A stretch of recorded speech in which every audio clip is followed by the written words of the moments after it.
Dua kata untuk menghilangkan ketidakpastian. Tidak tahu. Oke teman-teman semua, balik lagi ke dalam sebuah konsep, yaitu teori konspirasi dalam pikiranku yang selalu untuk bertanding, yang selalu untuk beradu pikiran, yang tidak pernah henti untuk memberikan ide, yang tidak pernah henti untuk memberikan sebuah pembahasan, yang dimana tentunya adalah 90%-nya dari pengalaman, kalau 10%-nya dari faktor-faktor, entah itu media sosial, entah itu dorongan, entah itu dari motivasi seseorang, entah itu dari pertemuan obrolan. Tapi yang gue anggap itu adalah sebuah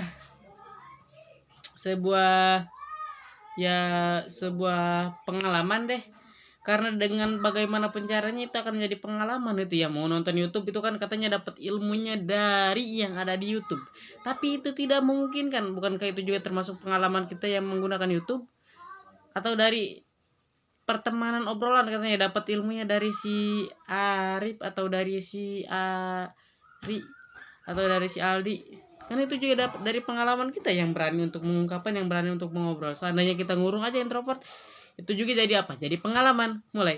Assalamualaikum warahmatullahi wabarakatuh. Jadi ketidaktahuan adalah sebuah konsep yang akan membuat kamu merasa lebih nyaman lagi. Karena dengan kamu tidak tahu banyak hal, kamu akan mencoba untuk mencari tahunya dengan proses, dengan praktisi, dengan kegiatan yang kamu jalani sehari-hari. Bukan hanya dengan teori-teori belaka yang pastinya akan dilupakan. Teori-teori yang tadinya bermakna, kata-kata yang tadinya memiliki makna atau memiliki sebuah integritas kuat di dalamnya, tapi berhubung kamu yang tidak berkelakuan seperti itu, tidak ada kesesuaian antara hati dan juga tindakan, tidak ada kesesuaian antara pikiran dengan juga kejiwaan, sehingga tidak ada ketenangan yang didapatkan. Namun itu adalah sebuah hal yang semua orang pasti pernah lakukan gitu. Bukan hanya gue aja yang pernah melakukan, ataupun bukan hanya siapapun itu yang kita sebut sebagai orang yang hebat, orang yang gagah, tapi semuanya. Gue bilang semuanya. Kenapa gue bilang semuanya? Karena untuk mencapaikan satu titik maksudnya satu titik, satu terobosan, satu tinjuan, satu one hit one kill, pastinya akan melakukan banyak hit, banyak kill dulu, atau banyak sekali aksi, banyak sekali teori, banyak sekali terobosan, baru bisa mengkonversi menjadi satu. Apa itu kemenangan? Berapa banyak pun kegagalan pasti akan dilahirkan dengan kemenangan. Kalaupun tidak bisa mencapai kemenangan, hukum ke 15 dalam 48 hukum kekuasaan, gunakanlah orang lain dan kamu yang harus mendapatkan pujian. Sama seperti Thomas Alva Edison yang menggunakan Nikola Tesla untuk dia bisa menciptakan sebuah terobosan dalam lampu listriknya sehingga Nikola Tesla tidak terlihat, namun yang dinarasikan adalah Thomas Alva Edison yang menemukan dan menciptakannya. I'm sorry, gue pilak.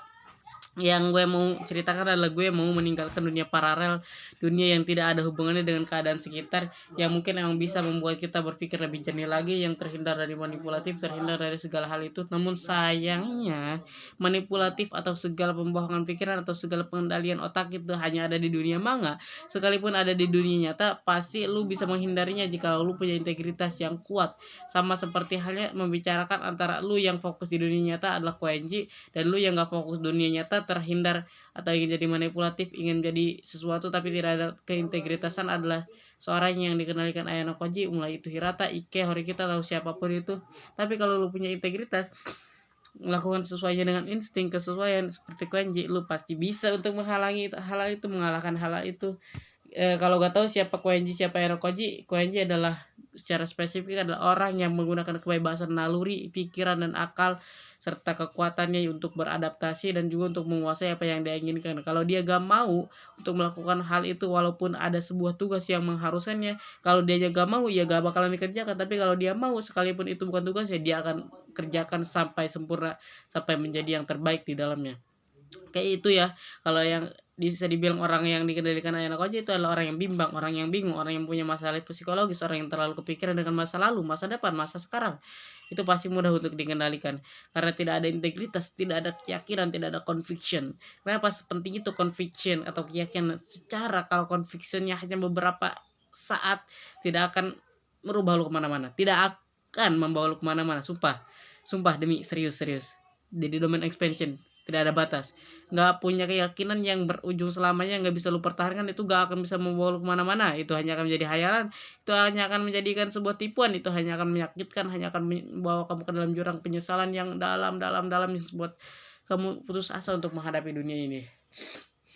Ya caranya simple guys, jangan konsumsi video-video yang terlalu banyaknya manipulatif, terlalu banyak membuang waktu, terlalu banyak beradu pikiran di dalam pikiran itu, karena seperti lu membuang-buang waktu secara sadar. Lu sadarnya lu membuang-buang waktu, lu malah liatin video cara manajemen waktu, sedangkan lu tahu bahwa dengan melihat, ya boleh ngelihat satu aja, ngelihat satu boleh, tapi ngelihat banyaknya video dengan varian orang yang menjelaskan, ya itu sama saja seperti lu emang udah tahu cara untuk bisa manjat pohon, tapi gara-gara lu gak yakin, lu lihat berbagai orang yang manjat pohon, padahal setiap panjatan pasti pohonnya berbeda-beda. Tapi kalau lu tahu intinya, yaitu memanjatnya menggunakan tangan dan juga tenaga, pastinya bisa gitu ya. Ya perlu mikir yang paling panjang itu, pikirin apa yang satu dan juga kembangkan satu itu menjadi lebih banyak lagi. Sama seperti ilmu gitu, walaupun ilmu yang lu dapat matematika, tapi kalau lu bisa expert, lu akan masuk ke dalam fisika, kimia, dan juga berbagai hal, bahasa Indonesia atau apapun itu, ataupun bahasa Inggris. Kalau lu expert di bidang satu, karena yang satu itu akan mengembangkan, akan meresonansikan, atau akan mengeluarkan berbagai pihak gitu. Satu aja, gak perlu banyak-banyak. Kalau banyak-banyak nanti jadi satu, bingung ya. Ini satu benda lu jatuhin ke bawah pasti akan bercerai-berai, tapi sedangkan yang banyak itu diceraikan pasti akan hilang, atau mungkin sekalipun gak hilang gitu ya, menjadi satu karena yang lainnya udah diambil. Ya ibaratnya adalah sebuah konsep, kalau lu bikin satu pasti akan banyak, kalau bikin banyak pasti akan jadi satu. Karena apa? Yang banyak pasti akan gampang hilang, dan yang satu pasti akan memperbanyak dirinya biar dia nggak kesepian. Ya agak nyambung, tapi intinya adalah gitu guys. Gue gak tahu analogi yang pas itu kayak gimana ya, mungkin kayak ban mobil deh. Ban mobil kalau semisal ada satu nih ya, betus, itu pasti akan digantikan, dan itu ada dua ya, yang betus dan yang baru. Sedangkan kalau yang baru nih ada 4 itu ya, dan itu hanya ada 4. Kenapa hanya ada 4? Karena kalau misal betus masih ada 1, ada 2, ada 4, masih betus lagi masih ada 3. Ya bingung juga. Ya ini ya yang dimaksud kebingungan, yang artinya ada ketidaktahuan adalah kebahagiaan. Dan juga jika lo ingin bisa menjelaskan segala sesuatu dengan sempurna, ya ikutilah perkembangan dan juga ikutilah ketenangan, dan juga konsisten dalamnya. Kerjakan apa yang lo inginkan dan juga kerjakan apa yang sudah kamu dapatkan, lalu syukurilah dan alhamdulillah. Semuanya pasti akan mendapatkan kemenangannya masing-masing, dan kamu selalu berjuang di jalannya, sehingga kamu tidak akan fokus ke sana ke sini.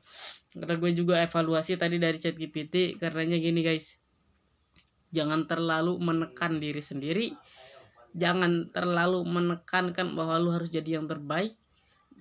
Menikmati proses lebih penting daripada memikirkan hasil, dan juga bukanlah menekankan seseorang itu sebagai seseorang, janganlah menekankan keadaan yang depresi, keadaan yang frustasi menjadi jati diri, tapi itu bukanlah suatu jati diri, karena itu adalah sebuah fase yang dimana lu pasti akan, atau sedang dekonstruksi, sedang dirubah ulang gitu agar menjadi lebih baik lagi. Tapi mau sampai kapan? Iya, sampai lu sadar bahwa itu gak berguna. Yang berguna adalah waktu itu terus ke depan.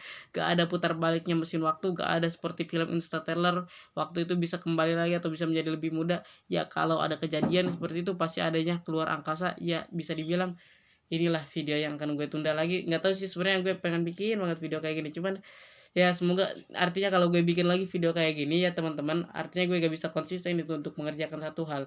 Apa itu satu hal? Menguasai bidang astronomi. 2 hal lagi, menguasai manajemen waktu, uang, dan juga usaha dan juga bisnis. Dan juga satu lagi menghafalkan ayat, satu lagi menghafalkan ayat suci Al-Quran, satu lagi membaca dan juga meliarkan pikiran, satu lagi tidak membohongi diri sendiri. See you next time. Janganlah membohongi diri sendiri, karena itu membuat kamu akan pusing dan juga menjadi orang yang luar biasa kasihan. See you next time. Bye bye. Kembali ke dalam masa, belum. Ini pikiran ini ada ya, gue ceritakan sebentar. Dari gue yang ziarah, lalu gue mendapatkan kesempatan untuk hadarat, yang dimana ada suatu gemetaran ya, sama juga awal mencoba untuk pertama kali berubah dan juga berada di hadapan orang-orang yang dimana itu bukanlah suatu kegiatan yang biasa gue lakukan. Dan juga kedua hari berikutnya itu kan hari Rabu ya, 2 hari berikutnya itu hari Kamis dan sekarang hari Jumat nih gue nggak sekolah. Kenapa nggak sekolah? Karena hari Kamis itu masih sakit, hari Jumat juga malah sakit juga. Kenapa hari Jumat ikutan sakit? Karena terdorong dari hari Kamis. Kenapa hari Kamis itu juga ikut sakit? Karena hari Kamis ada pengalaman dari hari Rabu. Hari Kamis malam-malamnya malah bacakan dengan keluarga Tayak, dan juga Tayak sekarang sudah jadi mandiri ya karena suaminya kerja di Jakarta, tapi intinya gue harus melindungi karena suatu saat nanti akan datang kembali dan juga akan mungkin semoga memberikan kebahagiaan. Kita berharap yang terbaik, bukan berharap yang terburuk. Jikalau kita ingin mengharapkan yang terburuk, kita harus mempersiapkan apa yang harus kita persiapkan, dan juga kita harus membenarkan apa yang bisa kita benarkan. Atau ibaratnya adalah jikalau pemikiran kita buruk, siapkanlah gimana caranya hal buruk itu tidak terjadi. Jikalau pikiran kita baik, insya Allah semua kenyataan akan baik, karena biasanya prasangka akan menjadi bukti nyata, dan juga keraguan-raguan hanya akan menghambat suatu tujuan. See you next time. Kita kembali di masa-masa yang dimana gue sudah mendapatkan pengalaman, bukan hanya pengalaman 1, 2, 3 hari, tapi pengalaman yang sempurna, pengalaman yang gue mendapatkan ilmunya, pengalaman yang gue bisa realisasikan, bisa gue bagikan kepada orang-orang yang lebih bermakna lagi. Kalau ini cuma sebatas omong kosong doang, yaitu kita kembali lagi di masa yang akan kita temukan. See you next time. Bye bye. Assalamualaikum warahmatullahi wabarakatuh. Oke, pakai peci. Dadah.